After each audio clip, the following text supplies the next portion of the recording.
በጣም ያሳዝናል። በበጎ አድራጎት ስራው የሚታወቀውና በሚሊዮኖች የሚቆጠሩ ተከታዮች ያሉት ማስተር አብነት ከበደም የብዙዎችን እንባ ሲያብስ ከቆየ በኋላ አሁን ራሱ ባልታወቀ ከባድ ህመም እየተሰቃየ መሆኑን ተናገረም። ማስተር አብነት ታሞ ከሆነ እኔ ጋር አምጡታል። 5 ሚሊዮን ኮይን ነው ማስወርድለት። ውድ ልጃችን አብነት ያንተን ህመም ለኔ ያድርግልኝ። በእውነት ልቤ ተሰብሯል እና እንደ መሰገጥ ደስ የሚል ነገር የለም ብራዘር።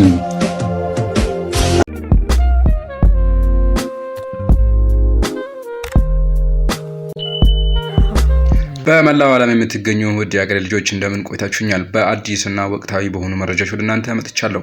በቅድሚያ የምንመለከተው በብዙ ኢትዮጵያውያን ዘንድ በብዙ ሚሊዮን ተከታይ ያለው ማስተር አብነት ከባድ የህመም እክል ደርሶበታል። ከሱ ጋር በተገናኘ ያሉ መረጃዎች ወደ እናንተ አቀርብላችኋለሁ። በመጀመሪያ እሱን ተመልክተን እንመለስ። በጣም ያሳዝናል። በበጎ አድራጎት ስራው የሚታወቀውና በሚሊዮኖች የሚቆጠሩ ተከታዮች ያሉት ማስተር አብነት ከበደም የብዙዎችን እንባ ሲያብስ ከቆየ በኋላ አሁን ራሱ ባልታወቀ ከባድ ህመም እየተሰቃየ መሆኑን ተናገረም። ችግረኞችን ለመርዳት ገንዘብ እያሰባሰበ ዝም ብሎ መቀመጥ እንደማይችል የሚናገረው ማስተር አብነት በቅርቡ ብቻ 30 ሚሊዮን ብር በማሰባሰብ 5 ሰዎችን ለሕክምና ወደ ህንድ መላኩንም ገልጿል። ሆኖም አሁን የያዘው ህመም በምርመራ የማይገኝና ራሱን እያጣና በስለንቦና እየተጎዳ መሆኑን ገልጿል። ሌሎች ሲረዱና ሲጽናኑ ማየት ትልቁ ደስታው እንደሆነ የተናገረው ማስተር አብነት ማንንም ማስጨነቅ ስለማይፈልግ የህመሙን ዝርዝር መናገር አልፈለገም። ይልቁንም የውስጤን በሽታ ፈጣሪ እንደሚያድነኝ ያምናለሁ በማለት የኢትዮጵያ ህዝብ አባቶችና እናቶች እንዲጸልዩለት ተማጽኗል። ወንድማችን በሙሉ ጤንነት ተመልሶለት በሙሉ አቅሙ ወደ ስራው እንዲመለስ መልካም ምኞታችን ነው። ፈጣሪ ረጅም እድሜና ጤና ይስጥክ። በቅርቡም ተሽሎክ እንደምናይክ ባለሙሉ ተስፋ ነኝ። በስመ አብ ወወልድ ወመንፈስ ቅዱስ አሐዱ አምላክ። ውድ ልጃችን አብነት ያንተን ህመም ለኔ ያድርግልኝ። በእውነት ልቤ ተሰብሯል።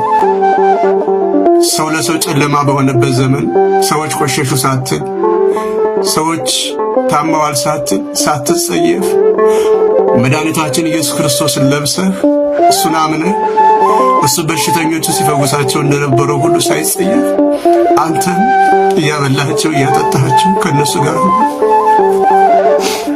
መከራቸውን ስትጋራ ባይናዮች ነበር። ከቀናት ወዲህ ግን ታመምክ ስትባል ልቤ ተሰበረ።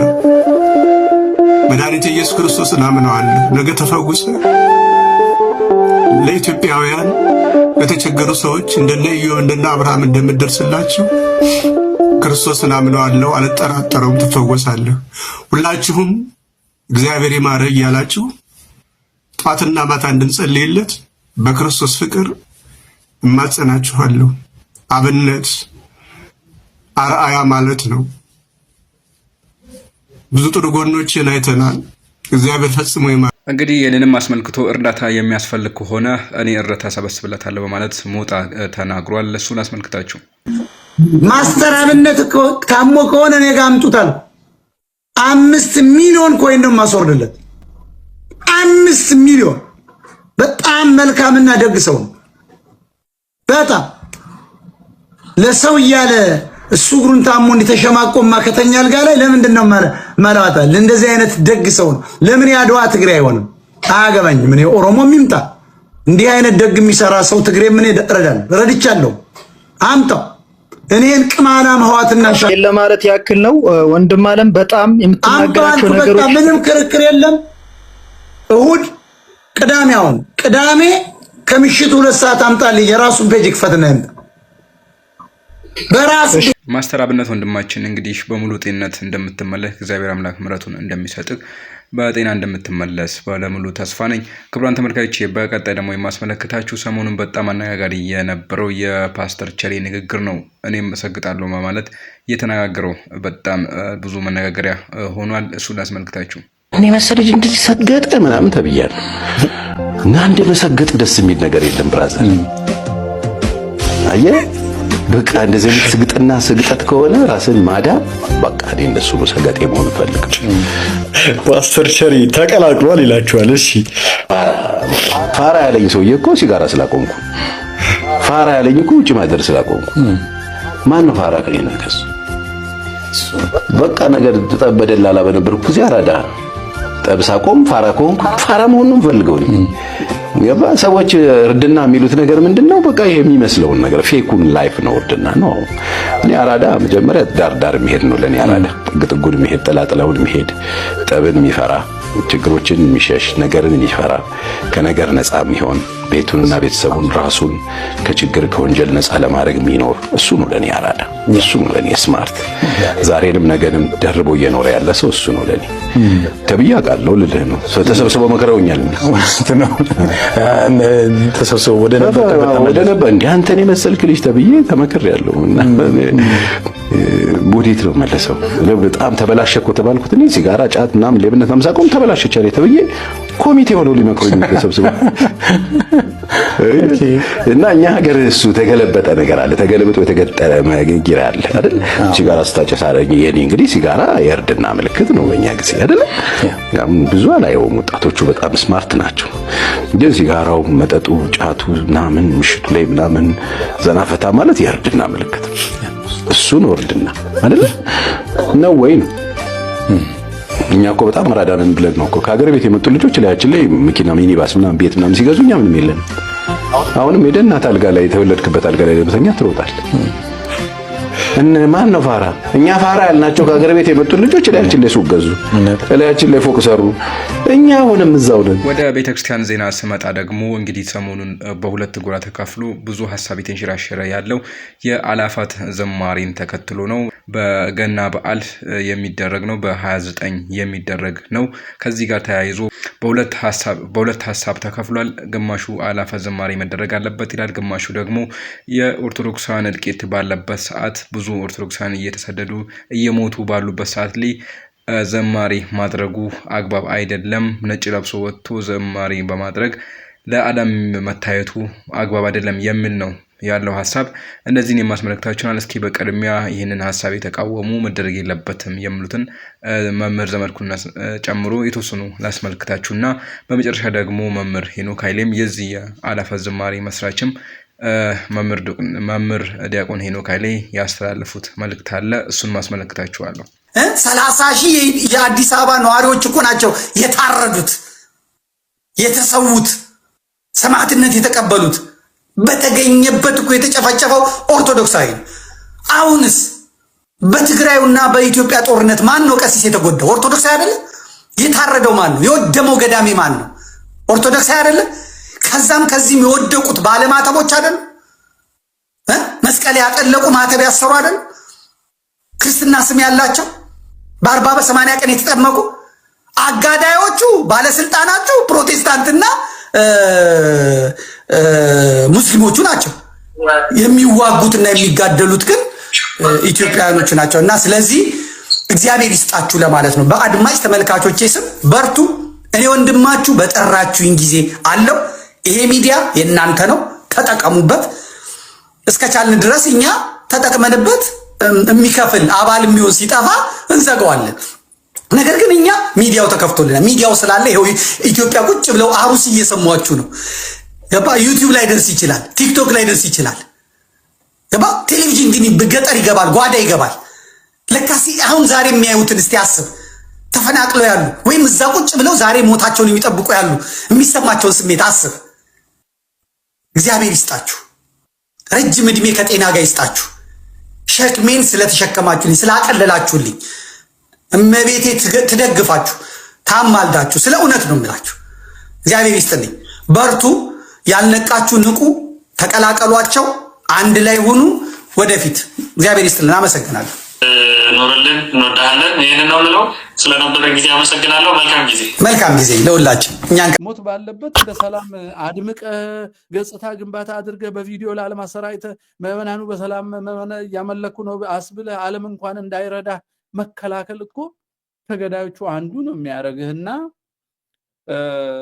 የኦርቶዶክስ ቤተክርስቲያን ይመለከተናል የሚሉ አስተዳዳሪዎችም ካህናትም ሰንበት ትምህርት ቤቶችም አባቶችም ስለ እልቂታችን በያሉበት ሀገር ሁኔታና ሕግ መሰረት ማቅረብ፣ መናገር፣ መግለጥ መጀመር አለባቸው። 38 ዓመት እልቂት ደከመን፣ በቃን።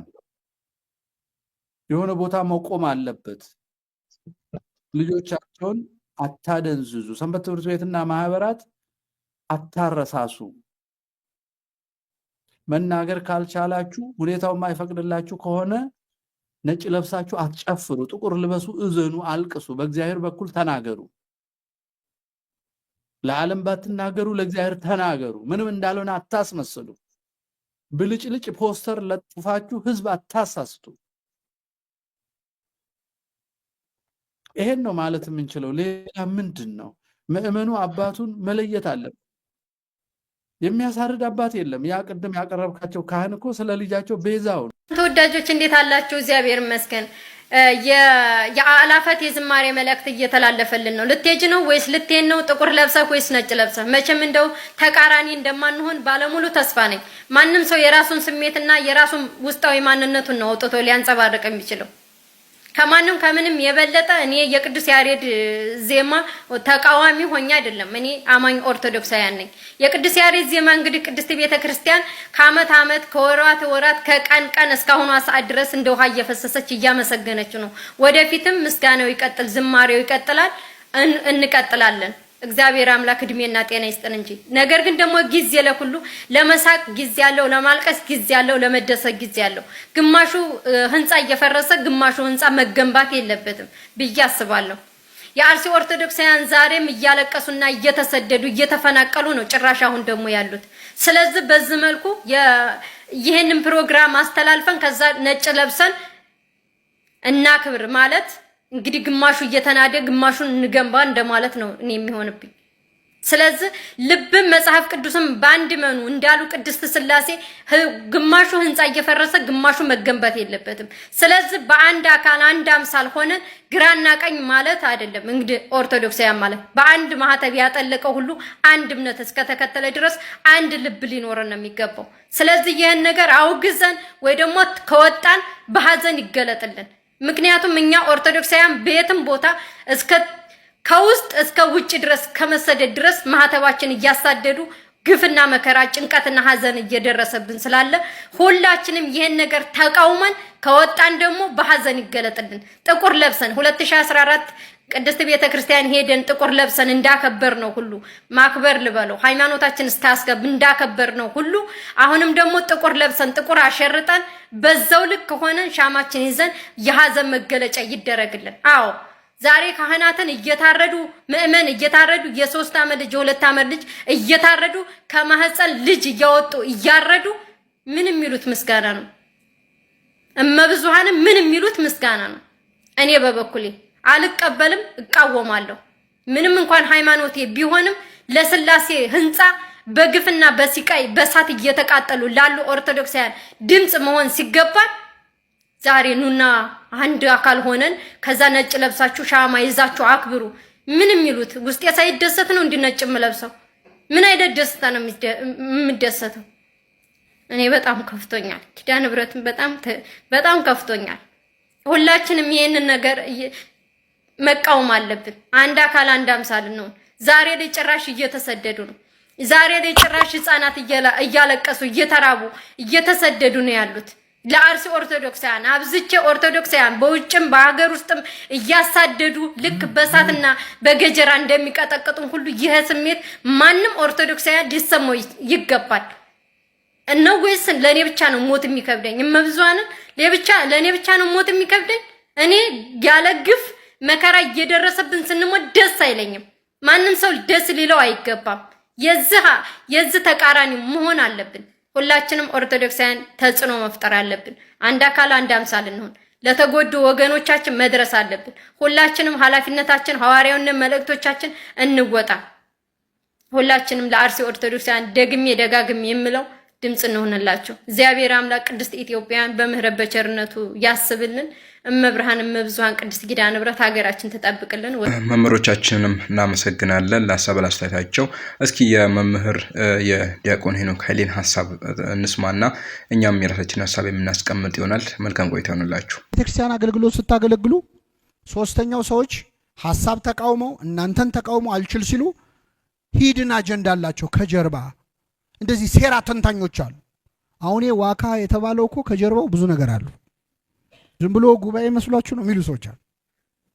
አንተ ሞኝ ነህ፣ መዝሙሩን ነው የምታየው። አንተ ሞኝ ነህ፣ ትምህርቱን ነው። ከጀርባ ብዙ የሚሰራ አለ ሴራ የሚላል ስራውን መገምገም ጀመረ። ይኸውላችሁ በቤተ ክርስቲያን አገልግሎት መጀመሪያ ሐሳብ ይጣጣላል፣ ሁለተኛ ሰራተኛው ይጣጣላል፣ ሶስተኛ ሴራ ይተነተናል፣ አራተኛው ስራው ከተሰራ በኋላ ደግሞ ስራው ላይ አቃቂር ማውጣት።